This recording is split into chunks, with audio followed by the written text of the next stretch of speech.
Yo les Corbac, je voulais vous montrer ma lune, parce que là elle est quand même vachement belle ce soir.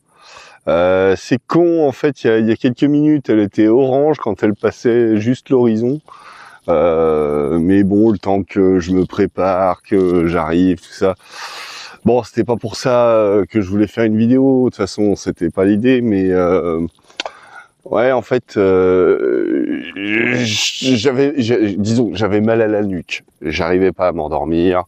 Alors, je me suis dit, quand j'ai vu la lune en remontant de prendre un Doliprane, je me suis dit non, mais là, c'est un signe, faut que je sorte, là, que je vais profiter de ça, là, je vais profiter de la vue. Donc, bon, je sais pas, je vais me filmer un peu à la One Again, mais désolé les gens, mais moi j'en profite, moi je me regarde ça de près. Non, par contre, c'était pas pour ça que je voulais faire une vidéo. L'autre jour, je sais plus, il y a 2-3 jours, quelqu'un qui m'a demandé ce que je pensais de la loi Plomb et si j'avais une opinion à ce sujet. C'est compliqué. Mais je peux essayer d'en aborder certains bouts. Disons que je l'ai pas lu, le texte de loi. J'ai entendu certains trucs à son propos, et c'est surtout là-dessus que je vais réagir. Alors, bon, d'après ce que je peux en savoir, dans la loi Plomb, il y a une volonté de simplifier les démarches administratives pour les paysans, les trucs. Ça c'est ce qu'on nous présente. Vous voyez, c'est comme je disais, la technique Sarko. Tu présentes un truc, tu sais, ça a l'air joli, ouais, c'est sympa. Dis donc, oh, ça a l'air bien. Bah oui, nos pauvres petits paysans, on va pas les accabler, hein, tout ça. Ok, bon, ça c'est comme ça que c'est présenté. Mais les petites lignes du contrat Sarkozy, hein, moi je cite lui, mais voilà, hein, ils font tous plus ou moins la même chose. Hein, c'était vraiment, moi j'avais remarqué ça à l'époque et du coup ça m'est resté comme ça. J'appelle ça la technique Sarkozy. Mais en fait, les petites lignes dans le contrat de oui, il faut simplifier tout ça. En fait, faut simplifier la vie des plus gros, de ceux qui possèdent déjà la plupart des terres et qui ont des grosses fermes et qui sont millionnaires, bref, les plus gros exploitants de la FNSEA, c'est des lois pour simplifier la vie de ces gens-là. D'après ce que j'ai pu comprendre. Hein. Parce que, voilà, alors ça porte sur, alors d'une part, les méga-bassines. Les méga-bassines, on a dit oui mais bon c'est pas bien, c'est vrai. Oui mais bon en fait c'est pas si grave, c'est pas si pire. Possible, mais sauf qu'en fait ces méga-bassines, elles profitent à quelques-uns qui vont faire alors c'est pour faire majoritairement du maïs, parce que c'est ce qui se vend bien à l'heure actuelle, sachant que du maïs, on en fout partout, à tort et à travers, y compris dans la litière pour chat, putain de merde, on fout de la farine de maïs. Non, pas dans toutes les litières, mais dans les trucs pour bobos, si, ça se fait bien, ça se vend sur Internet, ce genre de choses. Hein. Ça, si c'est pas un scandale, ça, on met de la bouffe pour de la litière pour chat, quoi. Enfin bref. Et on va dire, oui, mais regardez, il faut arrêter de bouffer des steaks parce qu'on leur file à bouffer du maïs. Ouais, bon, passons. Donc les les méga bassines là, voilà, ça sert à alimenter les champs, les 400 hectares d'un mec qui va consacrer au maïs. 400 hectares, c'est déjà pas du petit pecno. Hein. Enfin bon, je dis ça, je balance des chiffres au hasard. Hein. C'est voilà, mais c'est pas les petits qui profitent de ces gigabassines là, c'est les gros. Alors, sans compter que les gigabassines en question, alors ils te disent oui mais alors on va prélever l'eau que en hiver quand les rivières débordent et sinon ça sera que l'eau de pluie. Alors ça c'est ce qui est vendu. Maintenant, est-ce que c'est vraiment ce qui va se passer? Ils vont peut-être bien prélever en hiver quand ça déborde, mais peut-être aussi quand ça déborde pas assez. Parce que, bah oui, il faut bien les remplir, les bassines, quand même, pour produire l'été suivant. Et voilà, je sens le pernicieux là-dessous, vous voyez, hein, chat échaudé craint l'eau froide, on va dire. Hein. C'est juste qu'à force de se faire enculer, tu finis par être sensible. Hein. Il y en a, ça les désensibilise, mais moi, intérieurement, ça me fait mal au cul. Hein, vous voyez. Alors, enfin bon. Donc ça, c'est les bassines, voilà. Alors, qu'est-ce que j'ai entendu d'autre? Oui, là, alors... Ce que je vous dis là, en fait, il y avait ce que j'avais entendu déjà de mon côté, mais il y a ce que finalement un défenseur de la loi Plon, hein, je bafouille. Je l'ai vu tout à l'heure dans une vidéo de Le Point Génius. Alors là, voilà, ça correspond bien à ce que je disais déjà de lui et puis d'autres que j'aime bien par ailleurs, hein, mais sur leurs opinions, sur leur point de vue du monde, je les trouve. Alors tantôt je pourrais dire techno-optimiste suivant les sujets, mais là c'est enfin comment dire techno-solutionniste. Enfin bref. Ce qu'il y a, c'est que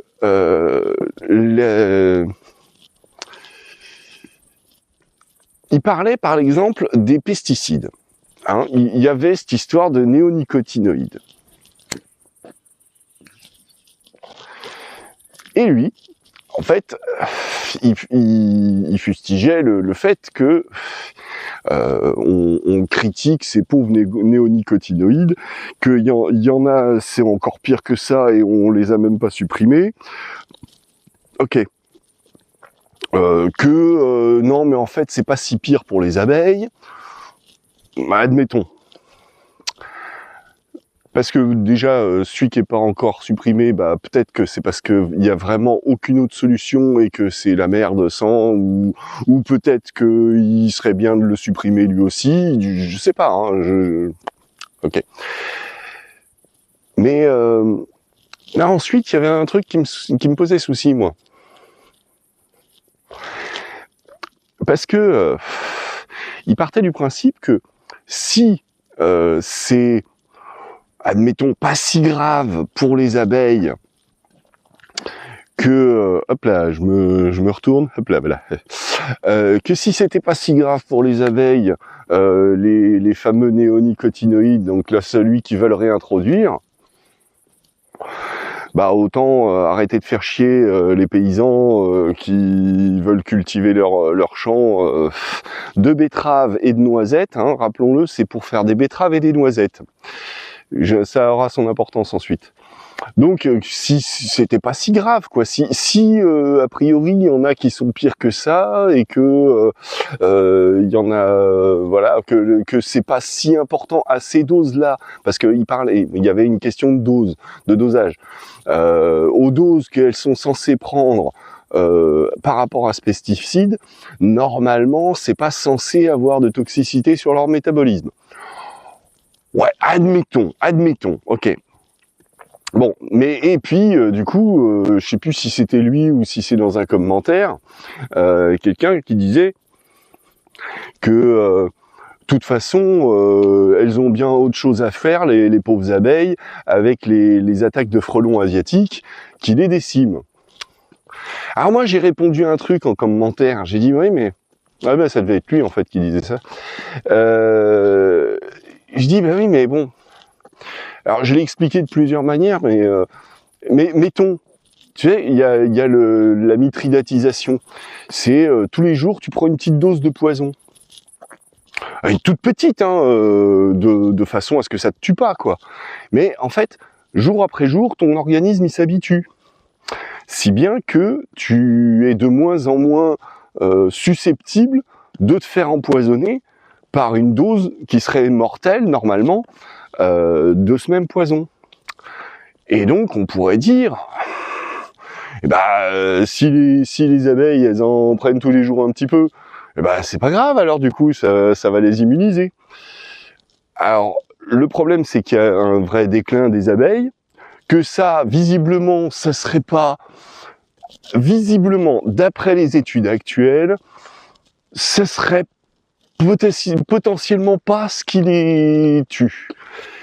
Ouais, mais enfin bon, quand tu dois justement lutter contre le frelon asiatique, vaut mieux que tu sois au top de ta forme, plutôt que diminuer parce que tu t'es pris une petite dose de néonicotinoïdes ou de cyanure, ou enfin, sans compter qu'il y a encore un autre truc, c'est les cocktails chimiques.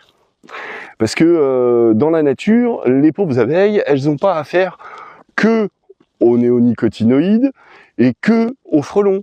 C'est qu'il y a déjà tout un cocktail de saloperies qu'on leur balance à travers la gueule. Et elles doivent quand même se battre contre les frelons. Alors moi je me dis juste, je serais une abeille, je préférerais avoir un petit bâton en moins dans mes roues, tu vois. Donc effectivement, l'histoire des néonicotinoïdes, peut-être, hein, ça demande davantage d'études je pense, mais peut-être que, ouais. Bah en fait, en même temps, c'était un petit peu le discours des vendeurs de cigarettes qui savaient très bien que ça causait les cancers, mais qui laissaient planer le doute que oh ouais, mais il n'y a pas une preuve formelle scientifique. Ouais. Donc en attendant, on continue de vendre des cigarettes. Vous voyez le truc. Et là c'est un peu la même situation, quoi. C'est un petit peu, oui, mais bon, puisque on n'a pas la preuve formelle que ça nuit à leur développement, et ben on va continuer. Bah ouais, mais parce que si on continue pas, nos producteurs de betteraves et de noisettes, eh ben ils sont dans la merde. Ils vont perdre leur production. Ça craint. Alors, moi j'ai envie de dire quand même, vous avez déjà acheté des noisettes en magasin? Les noisettes qu'on trouve en France en magasin, c'est pas des noisettes françaises, hein. C'est des noisettes, elles viennent de Turquie, d'Iran, de par là-bas. Mais elles viennent pas de France. Donc du coup, je suis en train de me dire, là on cherche quand même des solutions pour préserver au maximum ce qui reste de notre planète. Et donc, il est plus rentable de faire venir depuis l'étranger des noisettes en France et que nos producteurs de noisettes, ils vendent leurs noisettes à l'étranger. Économiquement, c'est plus rentable. Faut m'expliquer comment c'est possible. Peut-être que les lois sont mal faites, parce que ça devrait pas être possible comme ça. Et puis on va me dire, oui, mais alors, les paysans, ils vont perdre leur récolte de betteraves aussi, avec les pucerons. Déjà, s'ils faisaient pas des 200 hectares d'un coup, mais des plus petites parcelles, quand il y a une infestation sur une parcelle, c'est pas dit que ce soit sur toutes. Et puis justement, si on réimplante un petit peu des modes de culture un petit peu plus sains, c'est-à-dire avec des haies, avec des arbres, des oiseaux, qu'il y ait tout un tas de milieux naturels comme ça préservés, bah normalement les infestations d'insectes, c'est plus rare. Je dis pas que ça arrive pas, mais c'est plus rare. Donc voilà. Ensuite, qu'est-ce qu'on peut dire d'autre comme ça?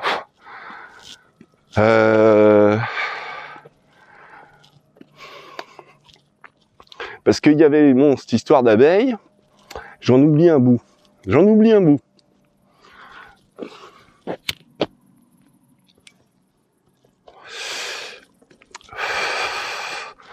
Qu'est-ce que c'était?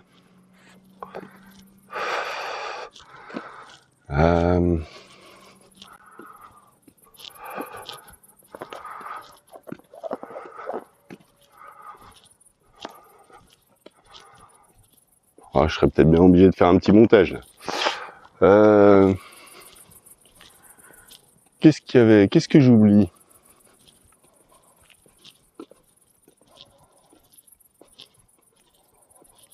Sans compter que la mitridatisation, bon, ça peut empêcher de s'empoisonner. Mais il y a un petit détail quand même. Est-ce que malgré tout, ça affaiblit pas l'organisme? Est-ce que malgré tout, le fait d'ingérer comme ça des substances nocives, cumulées. Je parlais du cocktail de polluants chimiques là tout à l'heure, mais quand ça agit en cocktail, il y a des études qui semblent démontrer que les cocktails chimiques, c'est plus dangereux qu'une molécule seule, et que c'est plus dangereux que chaque molécule prise séparément. Le fait d'agir en cocktail, c'est un stress encore plus intense pour l'organisme, et les défenses immunitaires et tout ce qui va avec. Donc ça aussi, c'est à prendre en compte. Mais j'oublie un détail. Ah, ça me revient pas. Combien ça fait déjà? 15 minutes.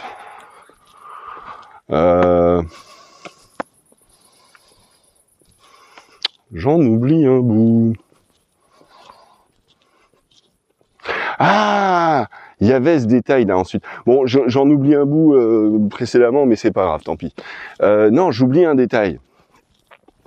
Parce qu'il s'énervait très fort, aussi, dans sa vidéo, sur le fait que y ait des gens qui ont donné les noms, et d'après ce qu'il disait, les adresses aussi, de députés ou sénateurs, je crois que c'est des sénateurs qui ont voté, donc qui donnaient leur nom, voilà, qui les balançaient. Et alors, autant qu'on donne les adresses, non, ça c'est pas très malin, mais qu'on donne les noms, c'est normal. Faut bien que les gens, quand ils veulent voter pour quelqu'un, alors si c'est les sénateurs, on vote pas nous directement pour eux, mais bon, bref. Mais de toute façon, savoir que le sénateur de sa circonscription, enfin de je sais pas comment on dit, il vote pas dans notre intérêt. Moi, je veux le savoir. Donc ensuite, donner son adresse, non, c'est ridicule. Mais se souvenir de, ah ouais, tiens, c'est lui. Ah d'accord, ouais, je me rappelle. Voilà. On se rappelle peut-être pas forcément, mais ça laisse un petit arrière-goût de merde dans le fond de la pensée quand on repense à ces gens-là, quand on sait qu'il y a eu un truc comme ça dans le passé. Voilà. Et c'est ça qui est important. Donc, donner le nom de celui qui a fait ça, qui a voté pour, non, moi je vois pas de problème. Mais c'est pas un appel, un pouce au crime, un appel à cramer sa baraque ou je sais pas quoi. Faut pas être con non plus, les gens. Hein, bien sûr que non. Ça devrait même pas, on devrait même pas avoir besoin de le dire. Oui, mais alors, ce qu'il y a, c'est que par les temps qui courent, ça je l'ai lu dans les commentaires, par les temps qui courent, c'est leur faire peser un danger sur eux. Le fait de donner son adresse, ouais. Le fait de donner son nom, non, ça fait partie du processus démocratique. Ils sont pas censés faire les choses en secret dans notre dos. Hein. C'est censé être public tout ça. Donc qu'on rappelle leur nom, oui, c'est bien. Voilà.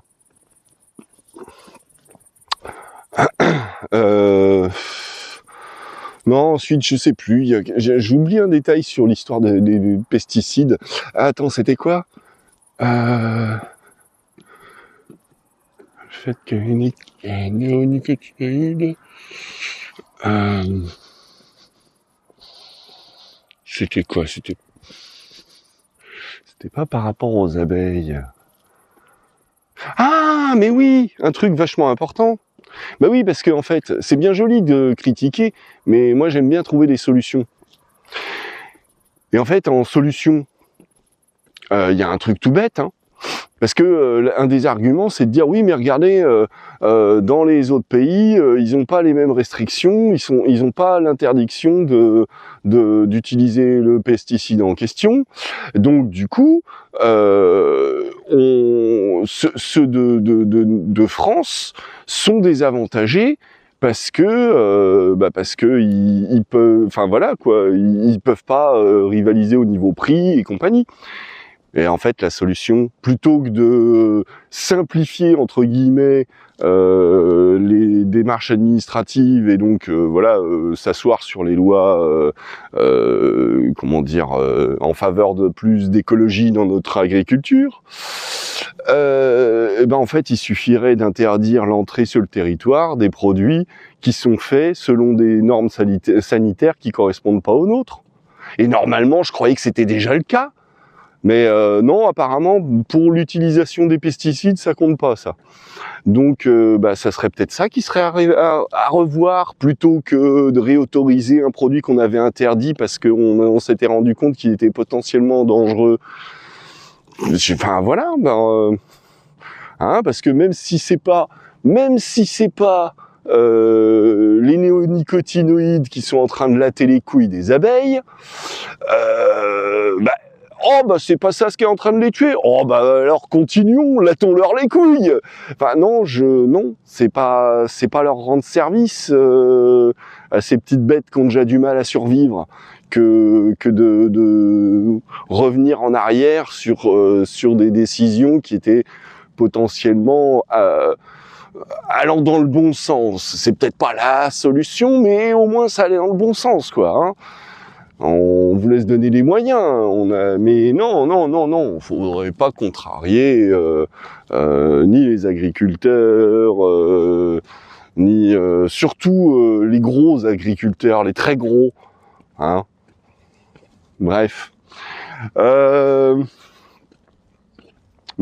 coup-ci, j'aurais presque tout dit, non? Si, j'oubliais un détail. Je crois qu'il y a un volet consacré à l'élevage.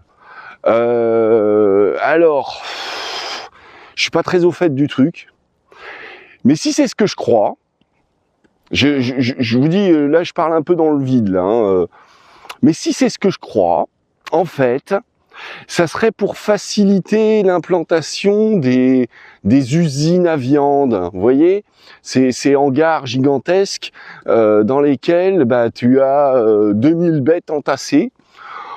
Ça, et puis certainement d'autres joyeusetés. D'ici, est-ce qu'ils nous remettent du bœuf aux hormones mais non, bon, je pense pas quand même qu'ils oseraient aller jusque-là. On n'est pas encore dans Soleil Vert. Enfin, ça va peut-être pas tarder, remarquez. Mais bon, voilà. Oui, je pense que c'est ce genre de simplification, encore une fois, qui sont visées là par la loi Plon. Hein, d'après ce que j'ai pu sentir de ce qui s'en dégage, c'est à ce genre de merde qu'il faut s'attendre, quoi. Voilà. Bon, ensuite, voilà, je vous dis, moi, je l'ai pas lu. Hein, je ne fais que vous parler de la façon dont moi je ressens les choses par rapport à tout ça. Et comme d'habitude, ce profond sentiment de bien se faire foutre de ma gueule par des gens qui se prennent pour des élites et qui sont c'est méprisable pour ça, hein. Voilà. Toujours, bien sûr, hein, parce que le truc, c'est que je reviens quand même sur cette histoire de méga bassines et de à quoi ça sert tout ça. C'est-à-dire, ça sert. Je vous ai parlé au moment des fêtes de Noël de ces 70 000 tonnes de gaspillage qu'on fait tous les ans aux fêtes de Noël. Regardez, ayez honte, tas de salauds de pauvres, hein, de ces 70 000 tonnes de gaspillage. Que en réalité, quand tu étudies un peu le truc, tu te rends compte que les 70 000 tonnes en question, c'est ce qui est gaspillé par l'industrie alimentaire, hein, et notamment les circuits de distribution, c'est-à-dire les magasins, qui prennent plus de stock que nécessaire pour surtout pas rater une vente. Et donc ils se retrouvent avec beaucoup trop de stock après les fêtes, et puis ils sont obligés de le passer en perte et profit. Alors bon, maintenant ça va, ils ont le droit de revendre à des magasins qui vont revendre après les dates de péremption, c'est cool, hein. Avant ça s'était donné au Resto du Cœur, mais bon, Bah, de toute façon, il va bientôt plus y en avoir besoin de Restos du Cœur, puisque ça va bientôt plus exister, vu que les déductions d'impôts qui ont sauté pour les dons, eh ben, ça fait que tous ceux qui voulaient dépenser moins de leur fortune en impôts dépenseront encore moins, vous voyez.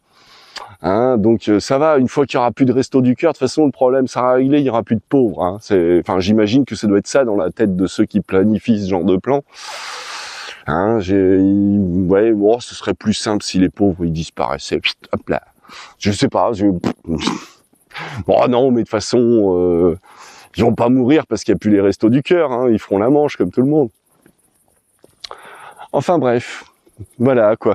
Et donc oui, c'est toujours le même truc. Hein, c'est que voilà, on veut produire du maïs parce que c'est ce qui rapporte. Alors donc on produit du maïs au lieu de produire ce qu'il faudrait pour nourrir déjà la France à des prix compétitifs. Mais bon. Ah, c'est plus compliqué que ça, hein, parce qu'on vit dans une société, dans un monde mondialisé.